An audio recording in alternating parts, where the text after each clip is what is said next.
Apa kabar saudara sekalian? Semuanya diberkati oleh Tuhan. Saya percaya bahwa ketika firman Tuhan kita terima di dalam hidup kita, hari per hari, bulan per bulan, melalui tema yang ada di dalam gereja, hidup kita semakin hari semakin dirubahkan. Hidup kita semakin hari mengalami transformasi seperti dan menjadi seperti Tuhan Yesus Kristus. Amin. Siapa yang diberkati oleh tema bulan lalu tentang unity, angkat tangan. Yang betul-betul diberkati, yang tidak diberkati jangan angkat tangan. Saya diberkati luar biasa saudara, karena unity itu ternyata sangat-sangat penting. Dan unity mengingatkan kepada kita bahwa di dalam unity ada kekuatan. Tema bulan ini adalah tahu diri. Saudara mungkin bertanya-tanya, apa sih kenapa kok gereja mengajarkan tentang tahu diri? Apakah gereja sedang mengajarkan jadi orang jangan kebablasan? Ya itu juga tahu diri. Tetapi tahu diri adalah secara literal bahwa kita harus mengetahui siapa diri kita. Banyak orang ketika ditanya, kamu tahu dirimu siapa? Mereka tahu. Mereka bilang, wah aku tahu dong. Kamu tahu, kamu harusnya seperti apa? Tahu. Tetapi tidak bisa kita pungkiri bahwa tidak selamanya kita sadar siapa diri kita. Ketika kita dalam keadaan yang baik, kita di tempat yang baik, kita ingat siapa diri kita. Tetapi dalam keadaan yang mungkin yang tersembunyi, keadaan yang gak baik, lagi sedang emosi, sering lupa diri. Sering lupa siapa dirinya. Sehingga melakukan perbuatan yang gak seharusnya, bahkan perbuatan yang seringkali membuat diri kita menjadi menyesal dan kecewa. Benar? Oleh karena itu Bapak Ibu, mari kita lihat pertama di dalam Kejadian 1 ayat yang ke-27. Kejadian 1, Kejadian 2, Kejadian 3 adalah salah satu dari pasal dari Alkitab yang sering kali saya baca. Karena Kejadian 1, 2, dan 3 selalu mengingatkan kepada siapa kita manusia dan mengapa kita jatuh ke dalam dosa. Saudara, di dalam Kejadian 1 ayat yang ke-27, mari kita baca bersama-sama dengan suara yang keras, 1, 2, 3. Maka Allah menciptakan manusia itu menurut gambarnya. Menurut gambar Allah diciptakannya dia, laki-laki dan perempuan diciptakannya mereka. Walaupun Tuhan menciptakan di sini katakan laki-laki dan perempuan, tetapi semuanya diciptakan seturut dengan gambar Tuhan. Dari awal Tuhan menciptakan manusia, Tuhan telah menciptakan suatu pola. Tuhan sudah menciptakan suatu rencana. Untuk supaya kita dapat hidup di dalam rencana yang Tuhan berikan. Saudara, maka penting untuk kita bisa mengetahui siapa diri kita. Banyak sekali orang hari ini lupa dirinya. Apa yang terjadi? Mereka tidak dapat hidup semestinya dan mereka tidak dapat hidup secara maksimal. Bayangkan hari ini ketika orang tidak ngerti dirinya laki atau perempuan, kacau saudara. Dan ada apabila negara itu menyetujui untuk masing-masing orang hidup seperti yang dia ingini, katanya be yourself. Terserah kamu mau jadi apa. Tuhan gak pernah mengajarkan kita untuk be yourself, terserah untuk kita menjadi apa saudara. Yang Tuhan minta, be yourself, just like God intended you to do. Jadilah dirimu seperti apa yang Tuhan telah tentukan di dalam hidupmu. Maka mari kita lihat, hari ini sudahkah kita benar-benar mengenali siapa diri kita? Sudahkah kita mengenali siapa aku? Sudahkah kita betul-betul tahu siapa diri kita? Banyak sekali orang yang sesungguhnya tahu siapa dirinya, tetapi dia nggak mau jujur, saudara. Contohnya dia tahu hidupnya kekurangan, hidupnya penuh dengan utang, tetapi dia tahu sebetulnya semuanya diakibatkan karena dia tahu dirinya adalah orang yang malas. Dia tahu bahwa dirinya orang yang suka utang.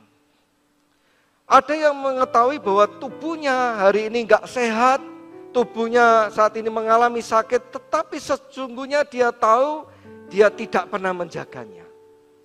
Bahkan dia mengizinkan kebiasaan-kebiasaan buruk.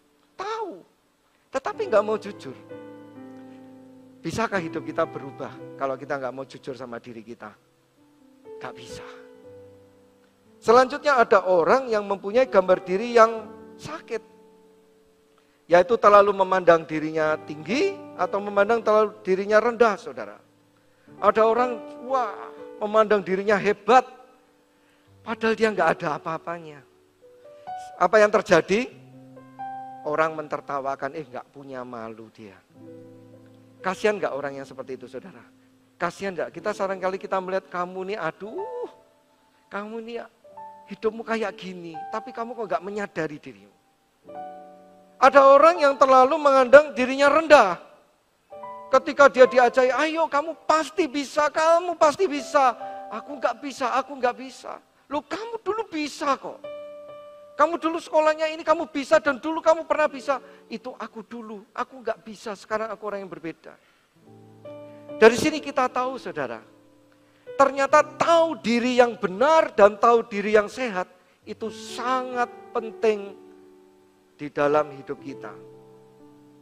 Maka kita harus menjaga supaya kita dapat mengenali diri kita dengan benar dan dengan sehat. Katakan dengan benar dan dengan sehat. Itu harus dijaga. Kenapa kok dengan benar? Karena kita bisa suatu hari kita lupa apa yang benar dan kita memandang diri kita dengan cara yang salah. Kenapa kita harus jaga untuk tetap sehat?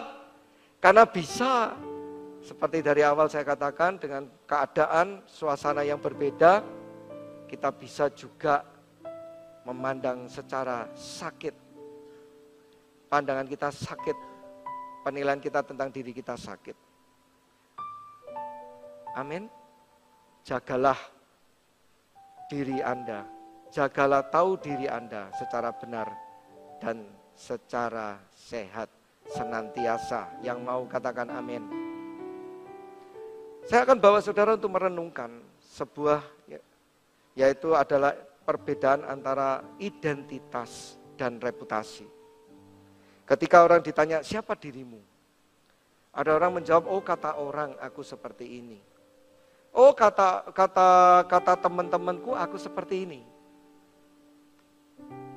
Nah menurut kamu gimana? Aku enggak ngerti. Yang mungkin apa yang mereka katakan benar. Nah kata orang apakah itu adalah tahu diri? Bukan. Kata orang tentang diri kita itu adalah reputasi. Katakan sama saya apa? Reputasi. Reputasi adalah kata orang tentang diri kita. What other people know about us. Tetapi what we know about ourselves, apa yang kita ketahui tentang diri kita, itu baru yang namanya tahu diri atau identitas. Katakan identitas. Banyak orang, mereka tahu apa yang dikatakan orang tentang dirinya, tapi ketika ditanya menurut kamu dirimu apa? Sulit. Nah orang yang seperti ini, dia nggak tahu dirinya siapa. Dan orang yang tidak tahu dirinya, dia nggak bisa hidup maksimal, saudara. Mereka nggak bisa hidup seperti apa yang Tuhan kehendaki. Nah yang paling parah adalah orang selalu memikirkan tentang reputasi lebih daripada identitas. Banyak orang sibuk untuk membuat sebuah image supaya dia mempunyai reputasi yang baik di hadapan orang. Dia memakai pakaian yang bagus. Pakaian yang bagus itu enggak masalah, saudara. Tapi kadang mereka pakai pakaian bermerek. Mereka ingin orang-orang tidak melihat dirinya miskin. Mereka ingin tidak melihat dirinya lemah. Orang melihat dirinya orang yang berhasil dan sukses. Menurut mereka reputasi sangat penting. Saudara, banyak orang yang memikirkan untuk bisa dilihat kaya tapi enggak pengen menjadi benar-benar orang yang kaya. Nah ini apakah sesuatu yang baik? Bahkan banyak orang yang pengen kelihatan baik, padahal sesungguhnya semuanya adalah untuk image. Apakah reputasi itu penting? Reputasi nggak penting, saudara. Hari ini orang yang memberikan reputasi yang sama kepada saudara, besok bisa memberikan reputasi yang totally different. Sangat bertentangan dan meninggalkan saudara. Plato mengatakan reputasi adalah sesuatu yang ada di luar kita, sesuatu yang bisa berubah setiap saat. Tetapi ada sesuatu yang tidak bisa berubah di dalam diri kita adalah apa yang ada di dalam jiwa kita, apa yang ada di dalam soul kita, yaitu karakter dan nilai hidup kita. Itulah namanya identitas. Ini yang penting. Karena identitas adalah ketika kita mengerti siapa diri kita, identitas itu akan melekat di dalam diri kita, dan identitas itu yang akan menentukan jalan hidup kita. Kalaupun hari ini saudara mengatakan, perlu enggak kita membangun reputasi? Saya akan katakan satu reputasi yang perlu untuk kita bangun. Yaitu reputasi yang dinilai oleh Tuhan. Manusia menilai enggak perlu saudara. Tetapi hari ini bagaimana di hadapan Tuhan? Kira-kira apa yang kata Tuhan tentang diri kita? Jangan sampai seperti kata Alkitab, seolah-olah kita sudah baik, seolah-olah kita sudah hebat. Tetapi di hadapan Tuhan, Tuhan bilang, aku gak kenal siapa engkau. Jangan sampai kita seolah-olah pelayanan, kita sudah melayani di atas mimbar ini, kita sudah melakukan mujizat, mendoakan orang, bahkan menyelamatkan orang, mengusir setan. Tetapi Tuhan cuma bilang, aku gak kenal siapa kamu. Hanya satu reputasi yang paling penting yang perlu kita pertahankan adalah penilaian Tuhan atas diri kita. Yang setuju katakan amin. Maka mari saudara, kita lihat, sudahkah kita tahu siapa diri kita? Sudahkah kita punya identitas yang benar dan yang sehat di dalam hidup kita? Saudara, tanpa kita sadari, tahu diri itu menentukan masa depan. Bagaimana kita menilai diri kita, bagaimana kita mengenal diri kita sendiri, itu menentukan masa depan kita. Saya nggak pernah melihat orang yang memandang dirinya adalah seorang yang gagal dan hidupnya berhasil. Saya nggak pernah melihat orang yang memandang dirinya kecil, tidak mampu melakukan apa-apa, dan tiba-tiba dia berhasil. Maka identitas, tahu diri sangat menentukan masa depan kita. Orang yang tahu diri bukan hanya dia tahu siapa dirinya, tetapi dia tahu apa yang dia mau, dan dia tahu dia ingin menjadi seperti apa. Sekali lagi saya katakan, orang yang tahu diri bukan hanya dia tahu siapa dirinya, tetapi dia juga tahu apa yang dia ingini dan apa menjadi seperti apa yang dia kehendaki. Who I am, what I want, and who I will be. Mari saudara kita lihat diri kita, yuk jujur-jujuran. Kira-kira 5 tahun dari sekarang hidup kita mau seperti apa? Orang yang mengenal dan tahu siapa dirinya, dia tahu 5 tahun ke depan, dia tahu 10 ke depan hidupnya, bahkan dia tahu besok dia mati, dia pengen jadi seperti apa. Itu orang yang tahu diri. Dan itu orang yang powerful. Tapi kalau orang yang gak tahu diri 5 tahun ke seperti apa ya, wah apa ya? No, itu gak akan bisa terjadi. Amin saudara. Mari kita lihat juga, kita bisa mengenali kok siapa diri kita dari apa yang kita ingini. Ingat tadi, who I am, what I want, dan who I will be. What I want. Kita bisa kenal siapa diri kita. Orang yang baik pasti punya keinginan yang baik. Tidak ada orang yang baik punya keinginan yang jahat. Hari ini kalau saudara merasa, aku diriku baik, aku diriku suci. Tetapi di dalam hidup kita, sekali-kali kita masih pengen sesuatu yang gak baik. Kita nggak bisa ngomong diri kita adalah orang yang baik. Sekali-kali kita pengen sesuatu yang nggak kudus, kita nggak bisa bilang kita cinta Tuhan. Karena Tuhan Allah kita adalah Allah yang kudus.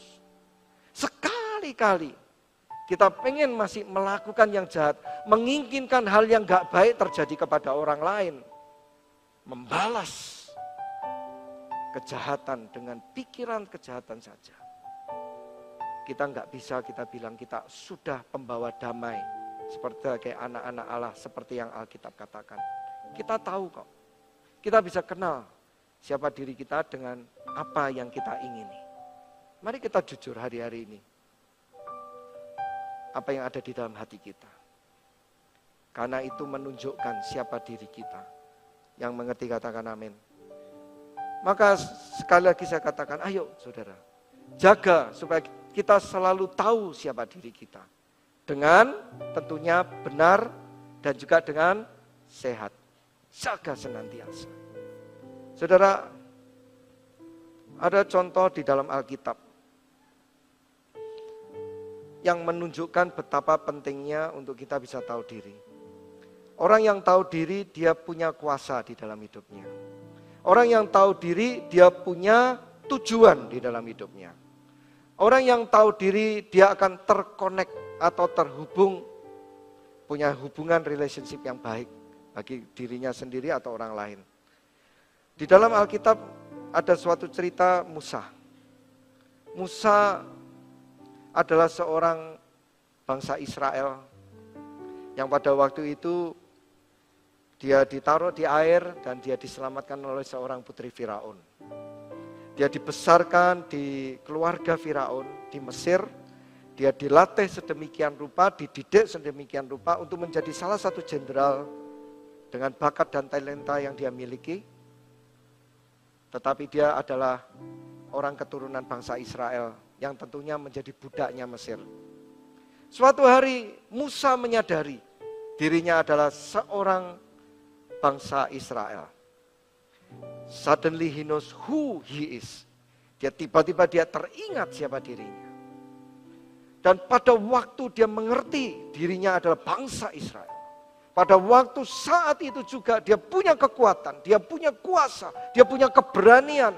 Dengan segala kemampuan, kekuatan, pengetahuan yang dia miliki, dia berani menyerang serdadu Mesir yang menyiksa, yang mencambuki bangsa Israel dengan gagah berani.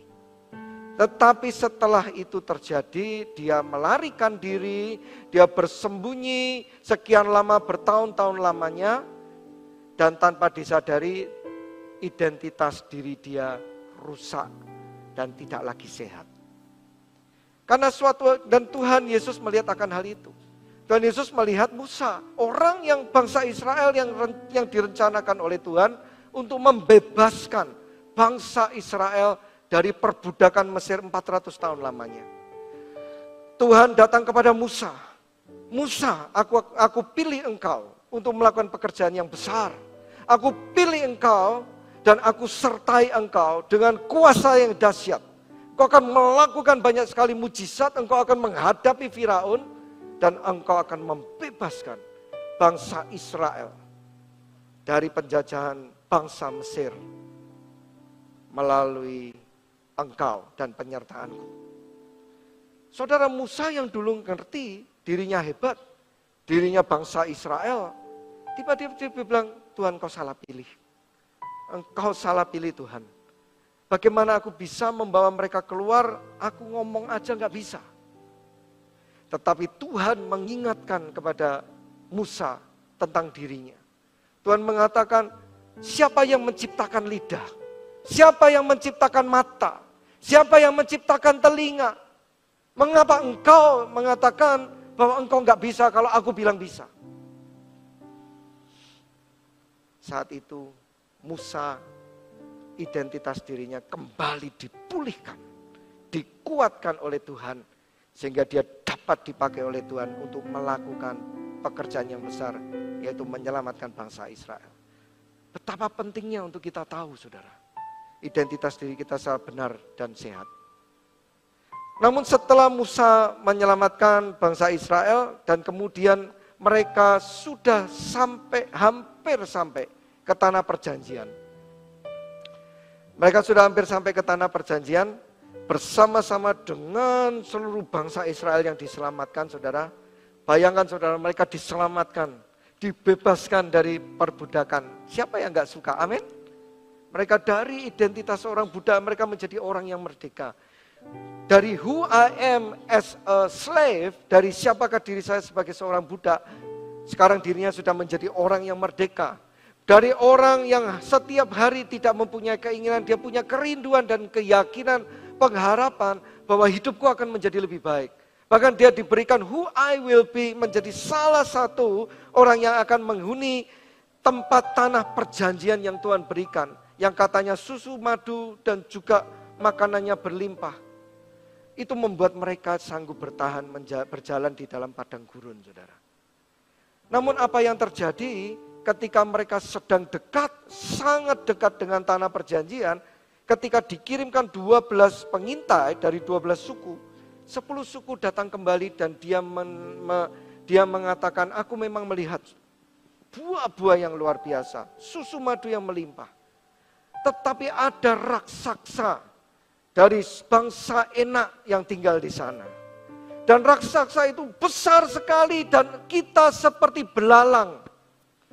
Firman Tuhan mengatakan, dan demikian juga mereka terhadap kami. Begitu dekat, saudara. Begitu dekat dengan janji Allah. Tetapi karena tiba-tiba tahu diri identitasnya, tiba-tiba sudah tidak benar lagi dan tidak sehat. Yang masuk ke tanah perjanjian cuma 2 orang. Saya berdoa ini enggak terjadi sama kita. Amin, saudara. Firman Tuhan mengatakan demikian juga mereka terhadap kami. Seringkali apa yang diperlakukan orang kepada kita adalah oleh karena kita, diri kita sendiri. Banyak orang yang hidupnya diinjak-injak, dihina-hina oleh orang. Karena mereka menilai dirinya memang seperti itu. Banyak orang yang hidupnya menderita, berat, karena mereka menilai memang hidupku seperti itu. Hai, sadarlah saudara. Tuhan gak pernah menciptakan engkau seperti itu. Yang setuju katakan amin. 2 orang yang identitas dirinya masih sehat dan masih benar. Yosua dan Kaleb. Loh, Kaleb ini bahkan saudara, sebetulnya bukan dari suku bangsa Israel. Tetapi dia hanya keturunan yang meninggali bangsa Israel. Hanya keturunan, tetapi gambar dirinya kuat, tetapi identitas dirinya sehat di dalam Tuhan. Ketika Kaleb mengatakan, hei engkau, memang di sana ada bangsa Enak, memang di sana ada raksasa. Tetapi kan Tuhan kita sudah pernah menjanjikan, Tuhan kita sudah membebaskan kita. Dan apabila dia bilang tanah itu adalah milik kita, artinya Tuhan juga akan menyertai kita untuk mengalahkan semua raksasa-raksasa itu. Orang yang gambar dirinya sehat, dia akan mempunyai kuasa di dalam hidupnya. Amin, saudara. Dia akan punya kuasa, dia tidak lagi dikuasai. Oleh karena itu, saudara, mari kita lihat diri kita. Sudahkah kita tahu who we are, what we want, and what we will be. Iblis itu paling suka, saudara, untuk membuat kita lupa siapa diri kita. Kejatuhan manusia pertama di Taman Eden. Pada waktu itu Hawa bertemu dengan seekor ular. Seekor setan yang menjelma dari seekor ular. Setan berkata kepada Hawa, Tuhan bilang kepadamu bahwa kalau engkau makan buah itu, buah pengetahuan yang baik dan jahat, engkau akan mati kan? Sesungguhnya enggak akan mati. Tetapi Tuhan tahu kalau engkau makan dari pohon itu, engkau akan menjadi seperti Tuhan. Saudara tahu apa arti dari ketika iblis itu mengatakan engkau akan menjadi seperti Tuhan? Iblis sedang mengatakan hari ini engkau sebagai manusia biasa-biasa saja. Dan Tuhan lebih hebat dari engkau. Pengen gak kamu kayak Tuhan? Saudara, ini adalah alasan yang sama kenapa Lucifer atau setan itu dibuang dan dihukum sama Tuhan. Karena Lucifer pengen menjadi seperti yang maha tinggi. Pengen seperti menjadi Tuhan. Dia sombong. Tetapi tanpa diketahui, ada satu hal yang Lucifer tahu, yang manusia tidak boleh tahu. Ada satu yang setan tahu, yang saudara tidak boleh tahu. Adalah sesungguhnya saudara dan saya diciptakan segambar dan serupa dengan Allah. Diciptakan di dalam kasih-Nya. Itu yang membedakan kita sama malaikat-malaikat ciptaan Allah yang lain, saudara. Dan pada waktu itu dirayu sedemikian rupa, akhirnya gambar dirinya rusak, tahu dirinya rusak dan tidak benar lagi dan tidak sehat. Iya ya, kalau ada kesempatan untuk jadi Tuhan, kenapa enggak? Dan akhirnya dimakanlah buah itu dan jatuhlah ke dalam dosa. Betapa pentingnya saudara. Bayangkan apakah Hawa itu lupa bahwa dia diciptakan segambar dan serupa dengan Allah dan diberikan rohnya sendiri kepada dia. Sesungguhnya dia pun sama dengan Tuhan, dengan Allah Bapa yang menciptakan, betul? Tetapi seringkali dibuat lupa. Maka saudara, hati-hati sama tipuan iblis, amin. Seringkali iblis itu membuat kita lupa siapa diri kita. Seorang suami yang sudah menikah, ketika pergi jalan-jalan sendiri, lupa bahwa dirinya sudah menikah, dibuat lupa. Tiba-tiba merasa dirinya single, dirayu oleh perempuan, jatuh dalam dosa. Seorang yang sudah menikah, sudah diberkati Tuhan dalam pernikahan, lupa bahwa dirinya telah diangkat Tuhan sebagai seorang suami dan seorang istri. Sampai-sampai pasangannya mengatakan apa? Pak, aku udah menikah kok aku gak merasakan aku sudah menikah ya Pak. Loh kenapa? Aku merasa gak kayak punya suami. Kenapa? Suamiku gak pernah di rumah. Lupa. Yang suami sebaliknya mengatakan, Pak, saya gak pernah merasakan menikah karena saya gak merasakan punya penolong seperti yang Tuhan katakan. Gak punya tulang rusuk, adanya tulang menusuk Pak. Yang bukan menolong tapi selalu membuat hidup saya berat. Saudara, orang yang lupa siapa dirinya, dia tidak bisa menjadi seperti apa yang Tuhan mau. Banyak orang sering dibuat lupa juga sama iblis. Sering dibuat lupa kalau segala sesuatu yang dilakukan dalam hidup itu ada konsekuensinya. Ada orang yang suka merokok. Dia awal-awalnya tahu merokok itu enggak baik. Tetapi lama-lama dibuat lupa. Setelah setahun ngerokok, 2 tahun ngerokok, 3 tahun, bertahun-tahun ngerokok, lu kok masih sehat-sehat aja? Dibuat lupa. Dan ketika ditegur, kok kamu ngerokok? Ingat saudara, siapa diri kita hari ini menentukan siapa diri kita di masa depan. Seorang perokok, pasti paru-parunya gak akan pernah sehat. Seorang yang kecanduan narkoba, otaknya pasti rusak cepat atau lambat. Itu adalah hukum alam saudara. Apa yang engkau lakukan hari ini menentukan siapa dirimu di masa depan. Banyak orang dibikin lupa. Pak, saya suatu hari pernah ketemu dengan perokok yang berat. Saya tanya, wah Bapak ngerokok sehari berapa? Saya sehari ngerokok minimal 4 bungkus Pak. Oke. Bapak mau nggak berhenti? Nggak mau Pak. Kenapa saya harus berhenti? Kan rokok nggak baik buat Bapak. Siapa bilang rokok nggak baik katanya? Kalau rokok nggak baik, banyak tuh Pak orang di luar sana umur 90 tahun ngerokok juga masih sehat katanya. Kalau rokok nggak baik, kenapa pemerintah nggak melarang? Kok di Alfamart, di pojok-pojok semua jual rokok? Kalau rokok nggak baik, kok nggak dilarang Pak? Oke. Saya sadarkan dia.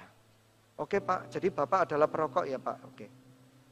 Bapak mau nggak saya belikan 2 bungkus rokok? Oh ya mau Pak, Bapak pengen rokok apa? Saya pengen Marlboro merah, oke. Saya belikan ya Pak? Iya. Tapi ada syaratnya ya Pak? Oke, apa syaratnya? Bapak kan punya anak 5 tahun kan? Bapak harus ngerokok di sebelah dia. Saudara dia bilang apa? Dia diam sebentar. Loh, ya jangan Pak, kan masih anak-anak Pak. Loh katanya ngerokok baik. Iya kan?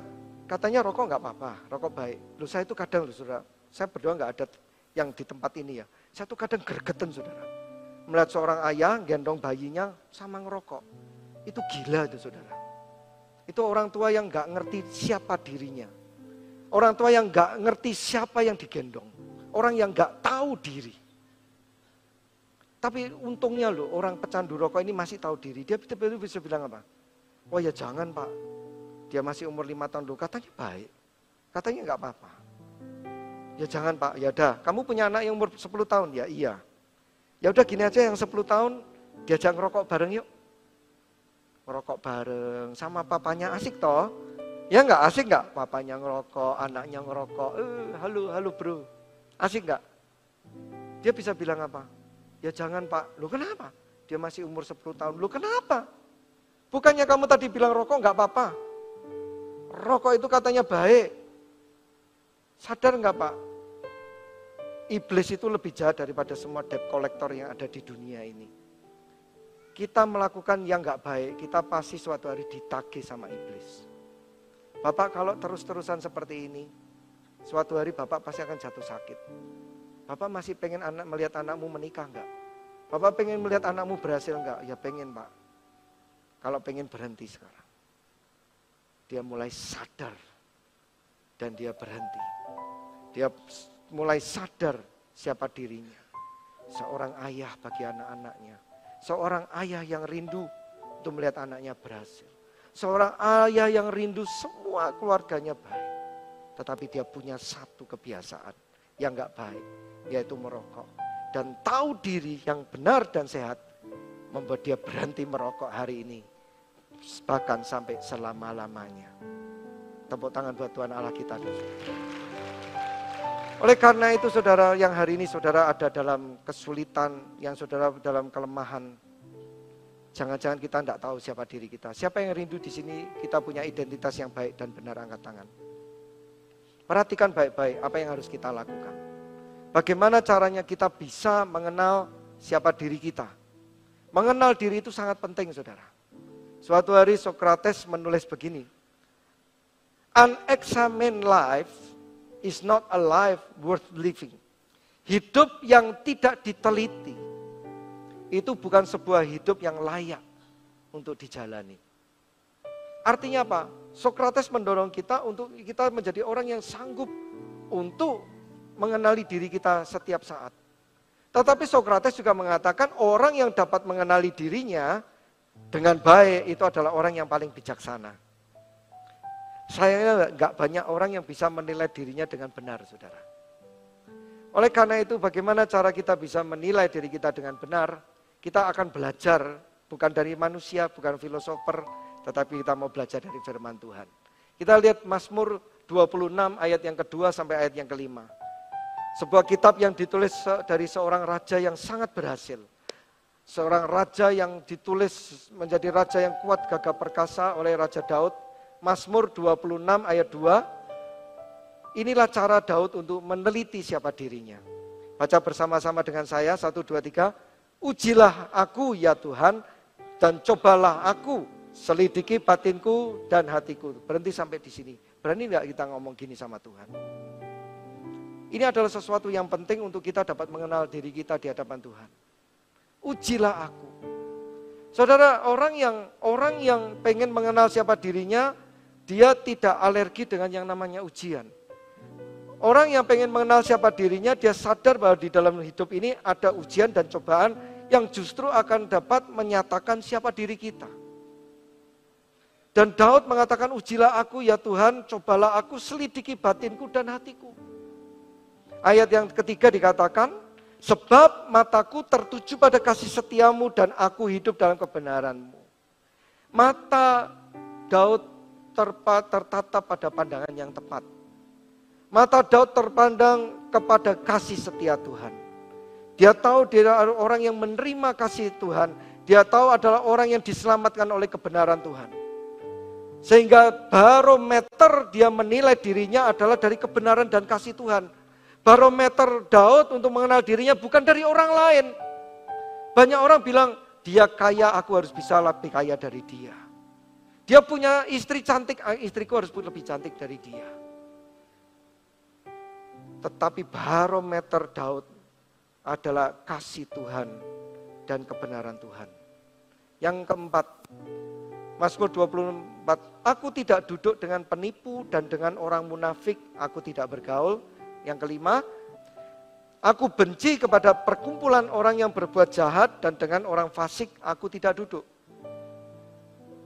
Cara yang lain untuk kita dapat menilai diri kita adalah dari apa yang orang lain nilai dari dalam diri kita. Saudara, Tuhan Yesus tahu bahwa manusia itu sangat sulit untuk menilai dirinya sendiri, tapi sangat pandai untuk menilai orang lain. yaitu manusia, saudara. Yesus pernah mengatakan di dalam Lukas 6 ayat yang ke-41, dia mengatakan, mengapakah engkau melihat selumbar di dalam mata saudaramu? Saudara tahu selumbar itu apa? Selumbar itu loh, potongan kayu yang kecil dulu, saudara. Yang biasanya bikin kita ketelusupan itu namanya selumbar, saudara. Mengapa engkau melihat selumbar di dalam mata saudaramu, sedangkan balok di dalam matamu sendiri tidak engkau ketahui? Tuhan Yesus tahu kita punya kemampuan untuk mudah menilai orang lain daripada diri kita sendiri. Maka kalau kita pengen tahu siapa diri kita, jangan alergi dengan orang yang mau memberi nasihat, memberi kritik, memberi teguran kepada kita. Yang setuju katakan amin. Orang yang pengen kenal dirinya, dia tidak anti dikritik. Dia tidak anti dengan yang namanya teguran. Dia tidak anti dengan yang namanya nasihat.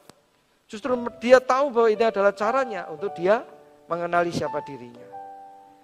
Saudara, oleh karena itu penting loh untuk kita tuh tahu siapa diri kita. Kalau kita mau hidup kita maksimal, kalau kita pengen tahu hidup kita menjadi berarti, siapa yang pengen di sini hidupnya tahu? Banyak orang, saudara, menghabiskan hidup dengan mengenali dirinya secara salah.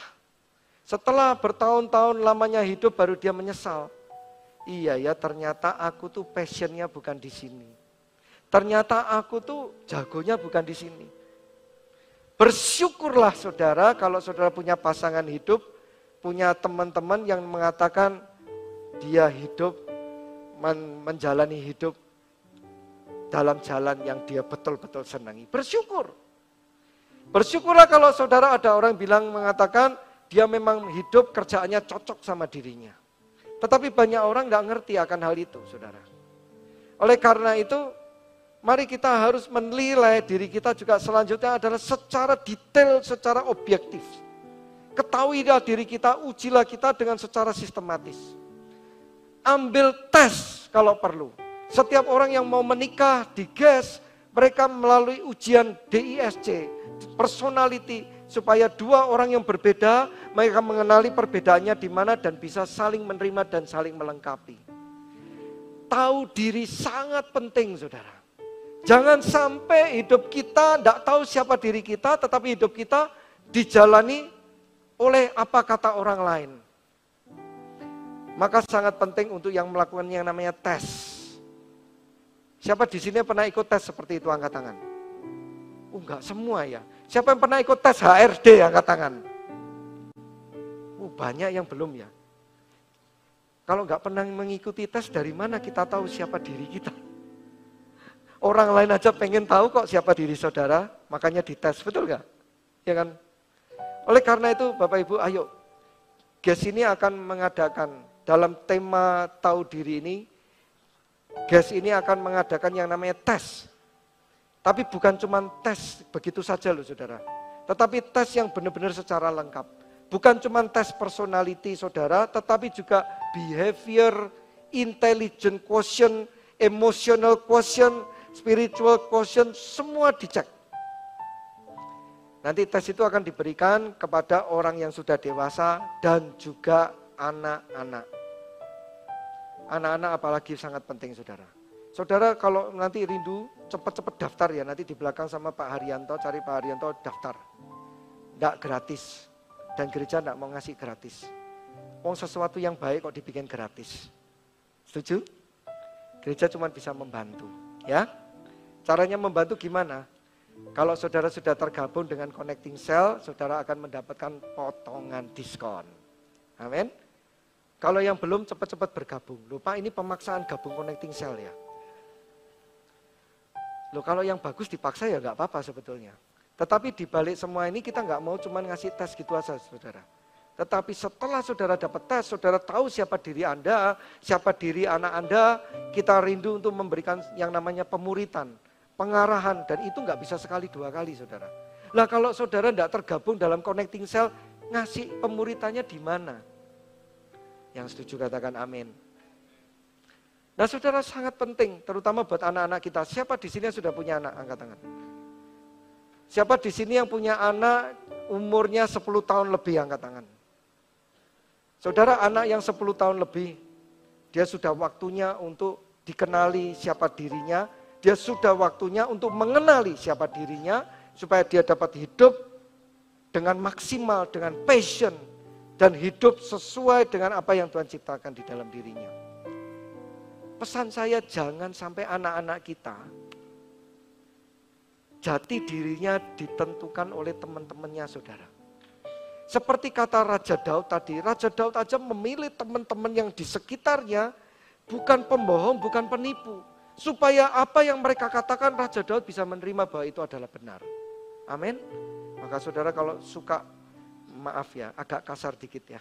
Kalau saudara di sini suka kumpul sama orang penjilat, wah, ketika melakukan sesuatu, wah hebat, aku, wah Ciami, the best. Saudara kalau punya teman yang suka jilat gini, tidak ada gunanya saudara. Orang yang seperti ini justru menutupi siapa diri Anda sesungguhnya. Tetapi kalau saudara punya teman mengatakan, hey, sebetulnya sorry ya, kamu jangan seperti itu. Ayo saatnya kamu datang ke gereja kembali kepada Tuhan. Ayo percaya sama Tuhan. Jangan percaya dengan kekuatanmu sendiri. Bersyukur. Amin saudara.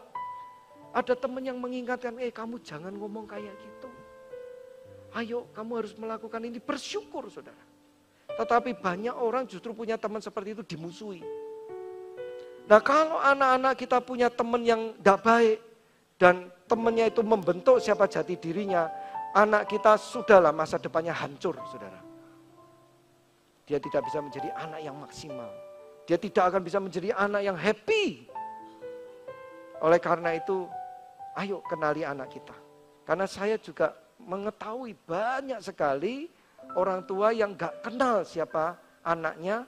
Sehingga tidak bisa mendidik, membawa anaknya menuju potensinya. Itu juga kasihan bagi anak-anak. Saudara, tes ini dilakukan sama siapa sih? Sama Pastor Arman yang 2 minggu lalu mengisi di tempat ini. Nah Pastor Arman ini punya suatu institusi yang bernama Sebrio. Kami sudah bekerja sama kurang lebih selama 15 tahun, 18 tahun lah saya lupa.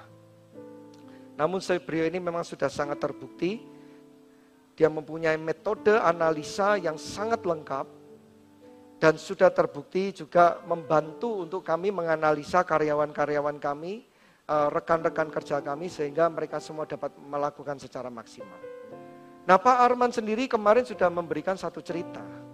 Bagaimana dia mengenali anaknya dan apa yang terjadi kepada anaknya. Dia punya anak, ketika dia punya anak seorang anak laki-laki, saya percaya setiap anak laki-laki kita seorang ayah pengen jadi insinyur. Betul nggak? Pengen jadi anak laki, ya kerjaannya anak laki lah. Insinyur kayak, kan gitu ya. Businessman. Nah dia pengen anaknya menjadi seorang insinyur. Jadi waktu kecil anaknya dibelikan Lego dan ternyata anaknya bakat saudara. Wah ini benar-benar ini anak teknik ini. Kemudian dibelikan Lego yang semakin mahal, semakin rumit sampai Lego teknik, pinter bikin. Wah ini benar anakku ini teknik.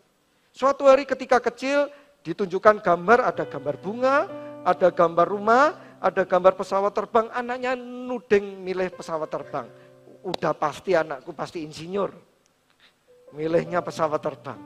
Jadi anak itu dididik seperti itu sampai suatu hari bisa menjadi seorang insinyur.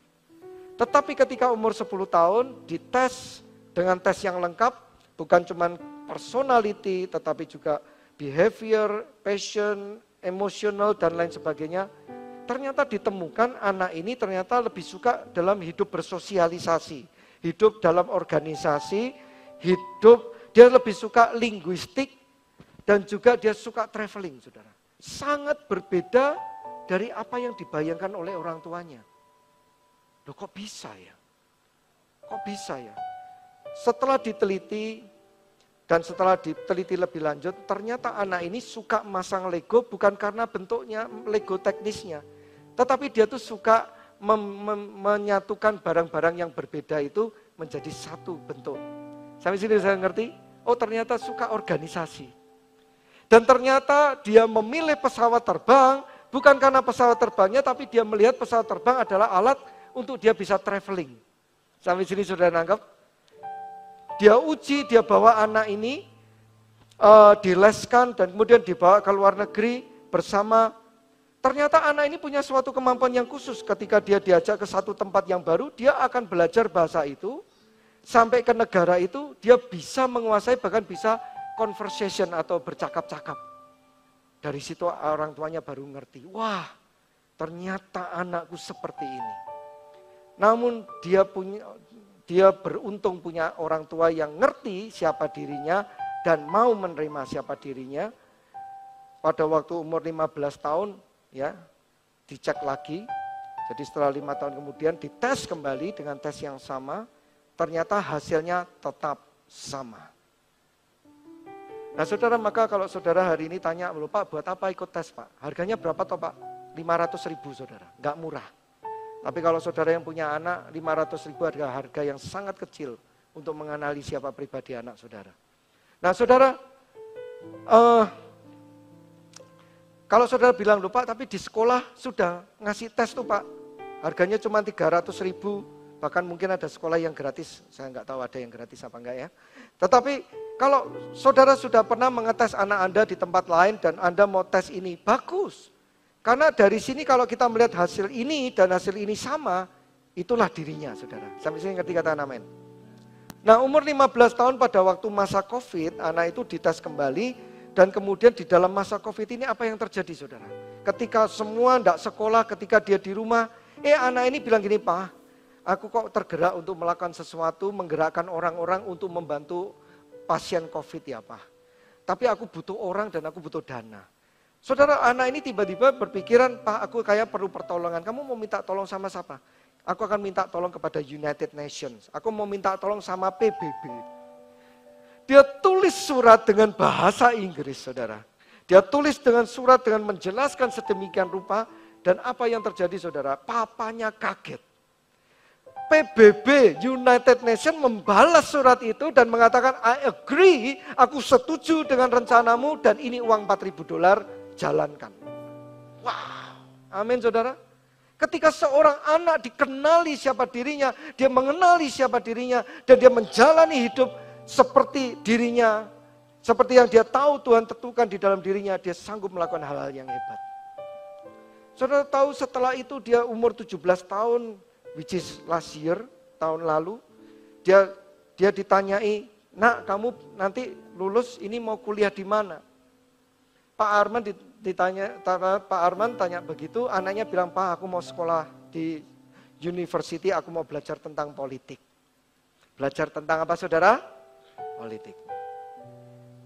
Saya yakin tidak semua orang tua yang di sini setuju. Bayangkan kalau anak Anda tanya, nak kamu mau kuliah di mana? Aku mau ambil politik. Saya yakin ada orang tua di sini akan bilang gini, ojo aneh-aneh. Benar gak? Politik duitnya seko endi. Betul? Berapa banyak dari orang tua yang tidak mengizinkan anaknya untuk hidup di dalam passion dan panggilan di dalam hidup. Saudara perlu bedakan yang namanya kemampuan dan panggilan. Saudara, kalau saudara tanya hari ini saya bisa berdiri di sini menyampaikan firman Tuhan, bahkan dipercayai menjadi seorang gembala, itu karena keahlian apa panggilan? Keahlian 0 saudara. Tetapi saya tahu ini adalah panggilan Tuhan. Amin. Saudara, anak ini beruntung punya orang tua yang ngerti. Dia bilang, Pak aku mau sekolah politik. Dan orang tua ini bilang, kamu sekolah di Harvard. Harvard itu sekolah yang paling baik, sekolah yang paling susah untuk masuk. Anak ini bilang apa? Enggak Pak, Harvard terbaik karena yang nilai adalah orang Amerika. Orang Amerika kan menilai Universitas Amerika baik. Tetapi yang terbaik adalah di Belanda. Leiden University. Loh anak yang ngerti siapa dirinya saudara. Dia ngerti dia pengen jadi seperti apa. Dia ngerti dia harus hidup seperti apa. Dan ini luar biasa saudara. Saya sebetulnya mau cerita tentang anak saya. Tapi nanti saudara bilang cerita anakmu terus ya. Nanti yang cerita tentang anak saya mengalami. Amin. Anak saya juga seperti itu. Amin saudara. Ya. Nah kemudian dia bilang gini, ya udah terserah. Tetapi Leiden itu adalah sekolah yang sangat sulit. Kamu belajar di sana pakai bahasa Belanda. Kamu mau belajar di sana politik apa? Aku mau belajar politik Timur Tengah. Sudah belajarnya di Belanda, politiknya Timur Tengah. Saudara harus bisa bahasa Arab. Orang tuanya cuma bisa geleng-geleng, saudara. Ya wis karepmu. Amin. Oke Pak. Dia daftar sendiri. Dia kemudian diinterview secara online. Dia disuruh menulis satu tulisan, satu karya, dan lain sebagainya. Dan akhirnya universitas itu memberikan satu surat, you are accepted, engkau diterima. Dia menjadi mahasiswa termuda di Universitas Leiden. Tepuk tangan dong buat Tuhan Allah kita. Luar biasa saudara. Saudara, saya nggak perlu nanya, siapa sini yang pengen anak Anda seperti itu? Saya yakin saudara pasti pengen semua anaknya seperti itu, amin. Oleh karena itu pertanyaannya, sudahkah kita mengenal siapa diri dia? Si diri anak, sudahkah anak-anak kita mengenal siapa dirinya?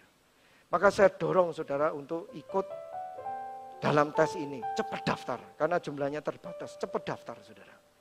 Saudara kalau mau diskon dan mau itu, ayo gabung dalam Connecting Cell. Kalau saudara belum punya Connecting Cell, dan saudara bilang, Pak saya punya 5 teman dekat Pak, saya tak bikin Connecting Cell sendiri boleh nggak? Boleh, nggak apa-apa. Nanti gereja akan mempersiapkan Anda untuk menjadi Connecting Cell leader, sehingga Anda dapat menjalankan, memimpin Connecting Cell, tidak kebingungan, dan Connecting Cell Anda dapat bertumbuh dan berkembang. Amin. Dari sini kita penting untuk mengenali siapa diri kita. Tapi saudara, saya mau tutup dengan satu perumpamaan yang Tuhan Yesus berikan kepada kita semua. Memang tidak selamanya diri kita benar. Tidak selamanya diri kita sehat. Bahkan saya percaya hari ini ada beberapa saudara yang duduk di tempat ini menyadari akan hal itu. Saudara mungkin menyadari, iya ya Pak, hidupku bisa seperti ini, ada sesuatu yang aku sesali. Ada sesuatu dulu aku pernah salah. Dulu aku pernah lupa. Dulu aku pernah meninggalkan Tuhan sampai aku tidak mengenal siapa diriku. Sekarang hidupku kacau, kira-kira aku bisa diselamatkan enggak ya Pak? Saya mau katakan saudara, ada kesempatan yang baik apabila kita mau menghampiri Tuhan. Yaitu ketika Tuhan Yesus memberikan perumpamaan tentang anak yang terhilang, saudara. Saudara tentunya tahu seorang ayah yang punya 2 anak. Nah, anak yang bungsu atau anak yang kedua ini menghampiri orang tuanya dan dia berkata, Papa, aku mau minta semua hakku. Aku mau minta semua yang menjadi milikku, berikanlah kepadaku. Dan sebagai seorang ayah kepada anaknya diberikanlah haknya, warisannya, rumahnya dan lain sebagainya. Dan kemudian dia bawa itu semua, dia keluar dari rumah itu sebagai seorang anak yang membawa warisan dari ayahnya, tapi di luar sana dia lupa siapa dirinya, dia pakai uang itu untuk berfoya-foya, bahkan Alkitab mengatakan bahwa dia pakai uang itu untuk menjadi tidur sama pelacur, berfoya-foya, bermabuk-mabukan. Saudara, sebagai seorang anak dari keluarga bangsawan yang terkenal baik dan berhasil, dia hidup rusak. Apa yang terjadi karena hidupnya rusak? Dia mulai uangnya habis. Dan ketika kesulitan, kesukaran itu terjadi di kota itu, dia tidak bisa makan dan dia mau nggak mau dia harus menjadi seorang upahan. Dia harus cari kerja. Dan yang kerjaan yang satu-satunya kerjaan yang mau menerima sesuai dengan kemampuan dan skill yang dia miliki adalah untuk memelihara babi. Saudara tahu memelihara babi bukan tempat yang terbaik, bukan tempat yang paling bersih, tempat yang cukup hina. Bahkan saking sulitnya anak ini di dalam Lukas 15 itu dituliskan, saking laparnya dia sampai mau makan ampasnya babi. Tetapi saking hinanya dia, sampai ampas babi pun aja nggak boleh dimakan, saudara. Coba dibantu ya, Lukas 15 ayat berapa itu? 17. Namun apa yang terjadi, saudara? Nah, siapa yang di sini yang rindu untuk identitas dirinya berubah? Mungkin hari ini saudara bilang, I have to make a change to my life. Aku harus berubah, hidupku harus berubah. Siapa yang sini yang rindu untuk hidupnya berubah, angkat tangan. Yang benar-benar rindu, angkat tangan. Perhatikan baik-baik apa yang dari cerita perumpamaan ini dan kita akan dapat menemukan caranya. Lukas 15 ayat yang ke-17, baca bersama-sama dengan saya. 1, 2, 3. Lalu ia menyadari keadaannya. Yang pertama yang dilakukan oleh anak ini adalah dia menyadari keadaannya. Hari ini saudara yang sedang merasa di dalam keadaan tidak baik, ayo sadar. Amin. Sadar. Wake up. Bangun. Sadar ada yang tidak benar dalam dirimu. Sadar ada sesuatu yang harus dirubah dalam dirimu. Amin. Nomor satu, kalau kita mau berubah identitas kita, kita harus sadar. Katakan harus sadar. Sekarang dalam hati saudara katakan yes. Katakan aku memang salah. Amin. Lukas 15 ayat yang ke-17. Lalu ia menyadari keadaannya, katanya apa? Baca bersama-sama. Betapa banyaknya orang upahan Bapakku yang berlimpah-limpah makanannya. Tetapi aku di sini mati kelaparan. Dia tidak lagi mengidentitas dirinya sebagai anak. Tetapi dia membandingkan dirinya seorang upahan kepada seorang upahan yang bekerja di rumah bapaknya.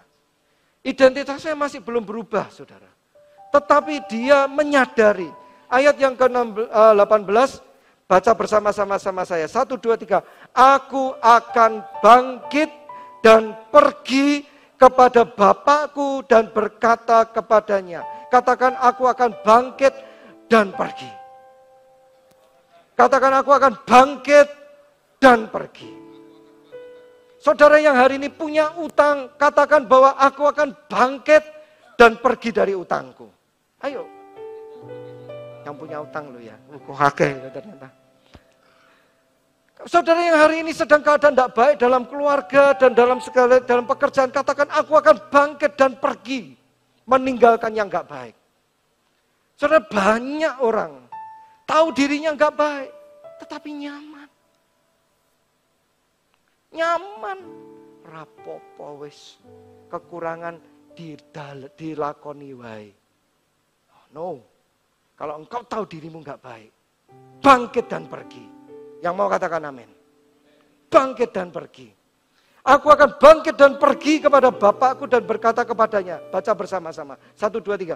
Bapa, aku telah berdosa terhadap surga dan terhadap Bapa. Inilah pertobatan. Kenal Tuhan harus disertai pertobatan. Jangan kita orang malas datang ke Tuhan, minta sama Tuhan, mujizat Tuhan, tapi engkau tetap malas.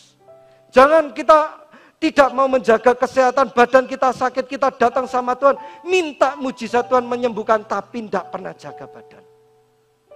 Yang Tuhan mau kita datang kepada Tuhan, aku tahu kebenaran-Mu, aku tahu panggilan-Mu, aku tahu kasih-Mu Tuhan.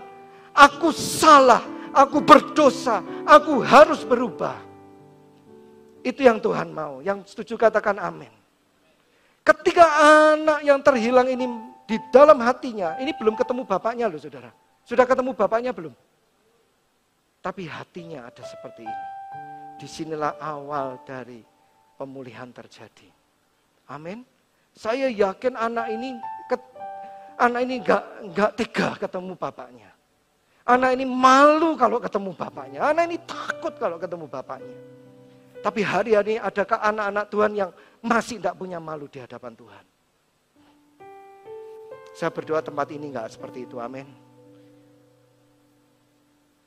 Sudah salah, dosa, berdoa sama Tuhan, Tuhan jagai rumahku, jagai semua usahaku, usir semua belalang, tetapi dia hidupnya enggak baik. Anak ini bilang, kalau aku ketemu Bapak, aku akan menyatakan sama Bapak, aku telah berdosa. Kalau aku ketemu Bapak, aku akan menyatakan aku nyesel. Ayat yang ke-19, yuk baca. Aku tidak layak lagi disebut anak Bapak. Jadikanlah aku sebagai salah seorang upahan Bapak. Dia enggak minta gambar dirinya dipulihkan menjadi anak.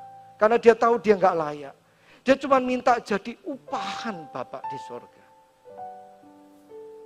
Wow. Tetapi saudara mau tahu apa yang Bapak lakukan? Ayat yang ke-20, maka bangkitlah ia dan pergi kepada bapaknya. Ketika ia masih jauh, ayahnya melihatnya. Lalu tergeraknya hatinya oleh belas kasihan. Ayahnya berlari mendapatkan dia, lalu merangkul dan mencium dia. Saudara tahu bahwa Bapak di dunia aja bisa seperti ini. Apalagi Bapak di surga. Hari ini apabila saudara mendengarkan firman Tuhan ini, karena Tuhan rindu hidup saudara mengalami transformasi. Karena Tuhan rindu hidup saudara menjadi baik. Karena Tuhan rindu bahwa engkau diselamatkan. Yang Tuhan mau, ayo belajar jadi anak yang terhilang ini. Amin saudara. Kita mau menghampiri Bapa. Sadari bahwa kita salah. Sadari bahwa kita berdosa. Dan kita mau Tuhan untuk mengampuni kita. Saudara, apa yang terjadi? Ayah ini datang, dia berikan jubah. 3 hal yang diberikan. Yang pertama, dia berikan jubahnya kepada anaknya. Yang kedua, dia berikan cincin. Yang ketiga, dia berikan sepatu. Jubah melambangkan sesuatu yang menutupi dirinya. Jubah menutupi segala kelemahan, borok, luka, masa lalu ditutupi dalam jubah kemuliaan.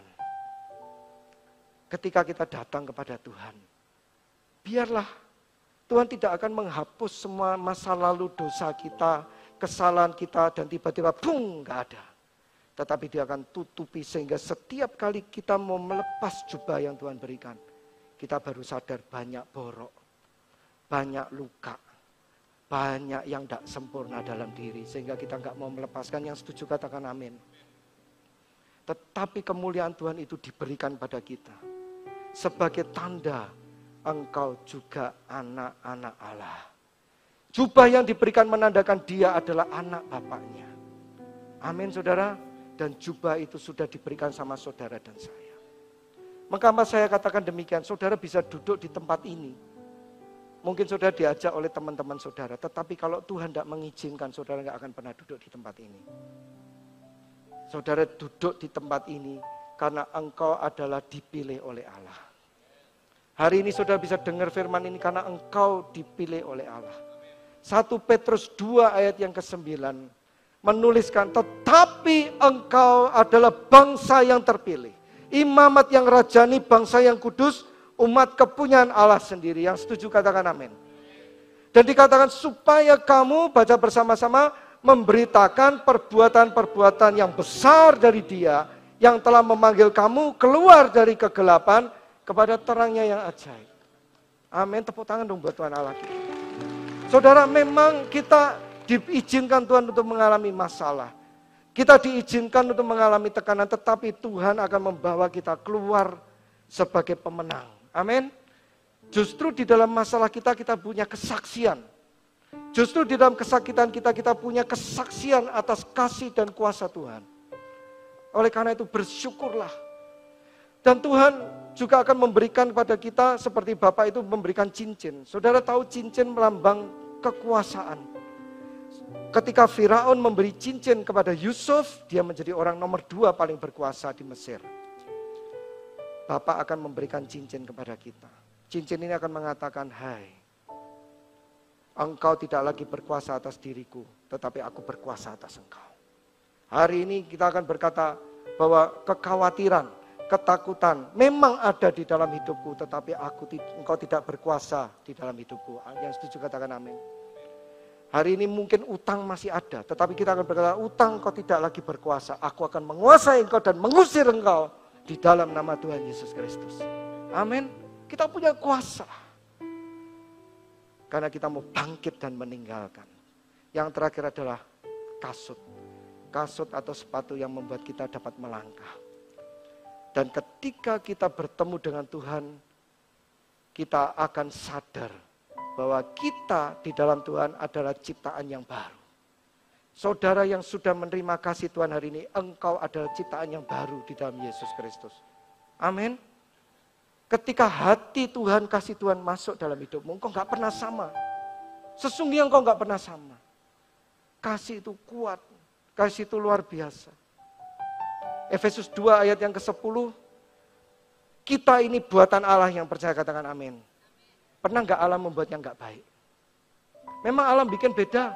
Saudara lihat orang di sebelah saudara gak sama dengan saudara. Mungkin yang sebelah kurus, lebih kurus dari Anda. Terus Anda bilang kok Tuhan menciptakan dia baik ya. Langsing, kok aku gemuk.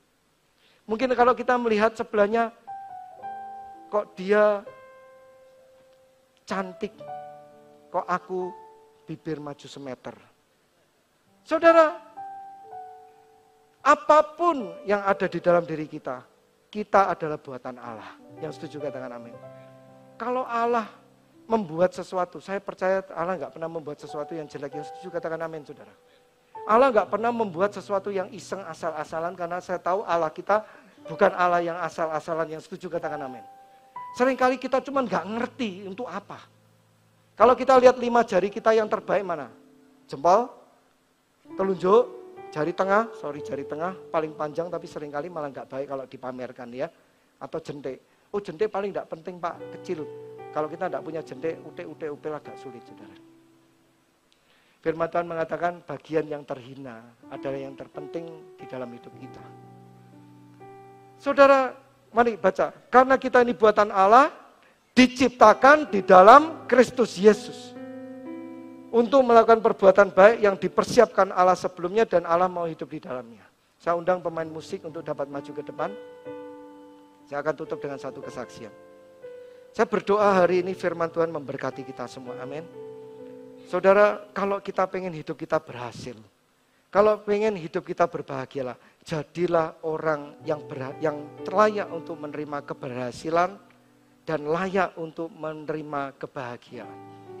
Saudara, ingat kebahagiaanmu dan kesuksesanmu tidak ditentukan oleh orang lain. Hidupmu ditentukan oleh diri kita sendiri. Yang setuju katakan amin. Banyak sekali orang mengatakan aku belum berhasil karena aku belum menemukan orang yang tepat. Bahkan aku gagal, aku hancur, aku fail gara-gara orang lain. No. Kalau orang lain menginginkan engkau untuk fail, untuk jatuh, tetapi engkau tidak mengizinkan dirimu untuk jatuh, engkau enggak akan sekali-kali jatuh, saudara. Oleh karena itu mari kita lihat, sudahkah diri kita menjadi orang yang layak untuk menerima seperti apa kita inginkan. Saya akan tutup dengan satu kesaksian. Suatu hari ada seorang wanita berumur 30 tahun. Dia belum menikah dan saya tahu dia jarang sekali pacaran. Dia mengatakan, kok aku udah umur 30 tahun kok. Aku gimana ya, aku mau menikah. Loh kamu kenapa enggak menikah? Kenapa kok enggak pacaran? Karena aku belum menemukan orang yang cocok. Aku belum menemukan orang-orang yang pas sama aku. Dia bilang bahkan enggak ada orang laki-laki yang mau deket sama aku. Gimana ya? Saya cuma kasih satu nasihat. Engkau tidak mencari calon suami yang terbaik, yang paling cocok buat engkau. Tetapi engkau jadilah calon istri yang terbaik dan calon istri yang paling cocok buat calon suamimu yang akan Tuhan kirimkan. Engkau harus mempersiapkan dirimu sedemikian rupa untuk menjadi orang istri yang baik. Engkau harus menjadi sedemikian rupa untuk menjadi penolong yang baik. Mulai hari ini dia lakukan hal itu. Dia mulai teliti, oh ya jadi istri yang baik harus menjadi penolong, harus menjadi orang yang dapat punya empati, orang yang ringan tangan, orang yang mudah mengerti. Maka dia sifat cueknya dia mulai dihapus, sifat egoisnya dia mulai dihapus. Sebagai penolong yang baik, istri yang baik harus bisa jaga perkataan. Dia mulai belajar ngomong itu hati-hati. Dia mulai belajar untuk berbicara dengan halus. Bahkan dia mulai belajar untuk masak. Dia mulai belajar untuk bisa bikin makanan untuk calon suaminya kemudian kelak. Saudara, apa yang terjadi? Tidak lama kemudian banyak sekali pria-pria yang mendekati dia. Amin, saudara. Itu caranya. Kalau kita mau menerima berkat, jadilah orang yang layak untuk menerima berkat. Dan belum lama kemudian, beberapa minggu yang lalu, wanita ini akhirnya menikah dengan suami yang baik sekali, suami yang paling cocok.